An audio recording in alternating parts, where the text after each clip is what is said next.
9h-10, c'est l'heure d'accueillir Xavier Louis pour les plus beaux détours de France, nos plus beaux détours de l'été. Bonjour Xavier Louis.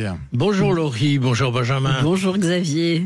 Ce réseau, les plus beaux détours de France que vous connaissez bien, qui regroupe les plus belles villes, les plus belles petites villes de France. On retrouve toutes ces communes sur plusbeaudétours.com dans le guide des 100 plus beaux détours réalisés avec Michelin et qui est offert dans les villes labellisées. Et alors vous avez eu l'occasion depuis la semaine dernière de nous parler de ces destinations en fonction de quoi les Français les privilégiés. Alors on a parlé de l'envie, du désir de s'évader, de se balader dans ces villes, et puis il y a le souhait aussi de visiter des châteaux.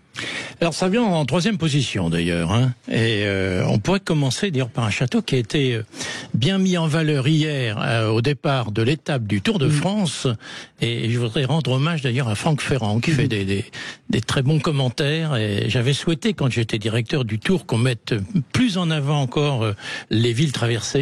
Ouais. Donc ce qui se fait, et là il s'agissait de Chinon, et Chinon qui est un de nos plus beaux détours, qui a une forteresse magnifique qui domine la Vienne et qu'on a donc vu hier. Quand on est à Chinon, qui est en Indre-et-Loire, rappelons-le. Cette forteresse, on peut aussi découvrir le Carrois musée, la chapelle Sainte-Radegonde, et tout simplement se promener dans la ville médiévale parce que c'est magnifique. Et il y a d'ailleurs une autre forteresse qui est pas très très loin, c'est en Ille-et-Vilaine à Fougères. Alors, je ne sais pas si vous connaissez Fougères, mais cette forteresse a été très bien aménagée d'ailleurs pour la visite.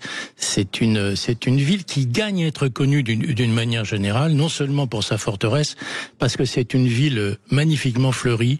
Il y a des promenades en ville fléchées, organisées, c'est très très bien fleuri. Voilà, c'est une Fougères, c'est une très jolie ville à découvrir en ce moment. Et quand on parle de château plus au sud, on peut parler aussi de Crest. Alors Crest, on va non seulement en parler parce que Crest, alors effectivement, ça s'écrit C-R-E-S-T dans la Drôme, et on dit Crest comme s'il y avait un accent circonflexe, en quelque sorte comme forêt, vous voyez, forestier, forêt, Crest, et c'est la ville chère à Hervé Mariton. Hervé Mariton, qui est le président de l'association des 100 plus beaux détours, mais surtout parce qu'il y a un donjon qu'on considère comme le plus haut de France, 42 mètres, Laurie, quand même, vous voyez. Et alors, si vous êtes sportive, il y a quelque chose à faire qui est assez exceptionnel, c'est la descente en rappel de ce donjon. Là, vous avez une vue, un panorama sur la Drôme, voilà. Et sur Crest, on reparlera de Crest parce qu'il y a un plat de spécialité gastronomique, notamment, sur Crest. Bon, si on va direction de la Bretagne, on va un peu plus à l'ouest de la France, on a quoi? Eh bien, on retrouve une ville dont on a parlé la semaine dernière, Pontivy. Pontivy dans le Morbihan, Napoléonville, ça on a parlé pour Napoléon, mais il y a un château qui a vu quelques soucis de dégradation il y a quelques années, qui a été justement magnifiquement refait, donc qui mérite aussi la visite à Pontivy. Et puis il y a aussi, alors j'irai pas très loin, dans le Maine-et-Loire, Montreuil-Bellay qui domine le Touet, le château de Montreuil-Bellay, c'est une charmante cité, c'est pas très loin de Saumur, voilà, Montreuil-Bellay aussi dans le Maine-et-Loire. Et si on continue ces idées visites de château, on peut faire une dernière proposition, allez, pour la route. Oui, d'un château qui est moins connu, qui mérite pourtant d'être très connu, c'est à La Rochefoucauld, en Angoumois.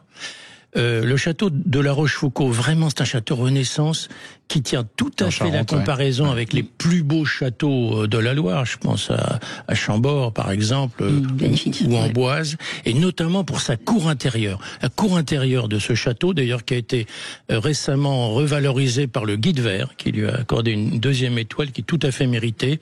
Et alors, il y a un truc, vous avez des chances, par exemple, de faire la visite par la duchesse de La Rochefoucauld elle-même. Elle est vraiment, c'est très sympa, la visite faite par elle, parce que voilà, elle vous raconte toute l'histoire, l'époque de François Ier notamment. Donc La Rochefoucauld, belle découverte aussi. Et donc on le rappelle, pour visiter ces châteaux, Chinon notamment, Fougères.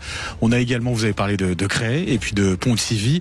Merci beaucoup Xavier Louis. Merci beaucoup Xavier Louis. On peut retrouver ces villes sur le site plusbeaudétours.com, et vous pouvez choisir votre destination en confiant vos préférences et vos envies à Cicérone. Merci beaucoup Xavier Louis et bonne journée. À demain. 8h56 sur Sud Radio. Dans un instant, après les infos, le débat du grand matin. Emmanuel Macron doit-il relancer le service service militaire obligatoire. Vous nous appelez 0826 300 300 puis on en parlera avec nos deux débatteurs du jour.